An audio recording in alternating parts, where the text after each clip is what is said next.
Thank you, Madam President. Colleagues, the U.S. opposition to this resolution should come as no surprise. It is unacceptable for what it does say, it is unacceptable for what it does not say, and it is unacceptable for the manner in which it has been advanced. The United States has been clear. We would not support any measure that fails to condemn Hamas and does not call for Hamas to disarm and leave Gaza.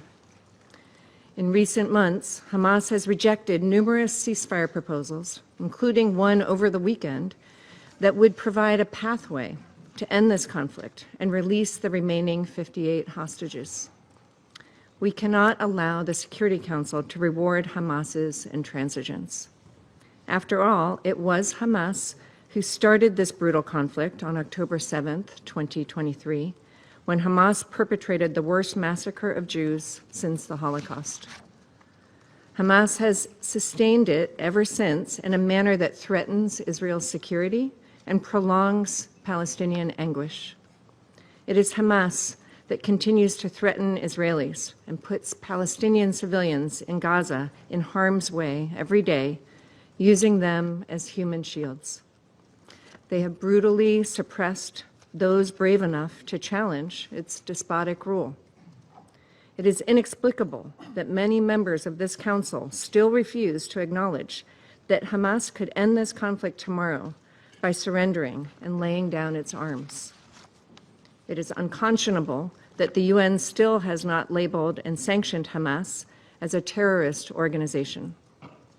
In addition to refusing once again to condemn Hamas for the cowardly and evil acts that set this brutal conflict into motion, this resolution contains other serious defects. The United States has taken the very clear position since this conflict began that Israel has a right to defend itself, which includes defeating Hamas and ensuring they are never again in a position to threaten Israel. In this regard, any product that undermines our close ally Israel's security is a non-starter.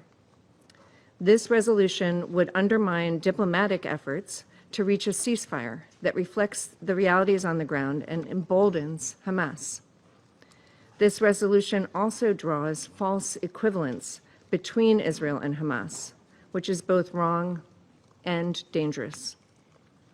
This resolution seeks an, and I quote, immediate, unconditional, and permanent ceasefire, close quote, that would leave Hamas in a position to carry out future October 7th attacks, as it has promised.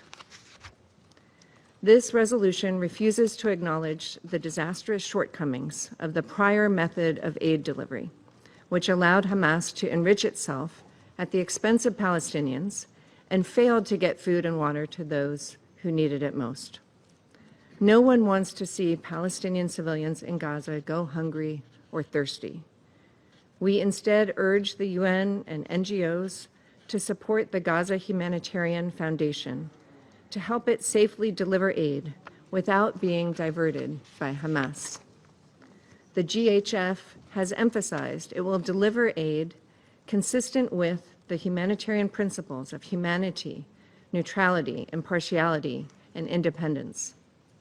Colleagues, we've been clear that in order to move forward, Hamas and other terrorists must have no future in Gaza.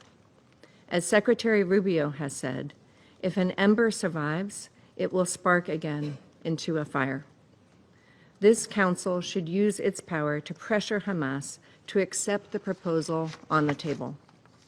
Only after the terror group's removal can Israel be secure within its own borders, and can Gaza advance toward a brighter and more prosperous future.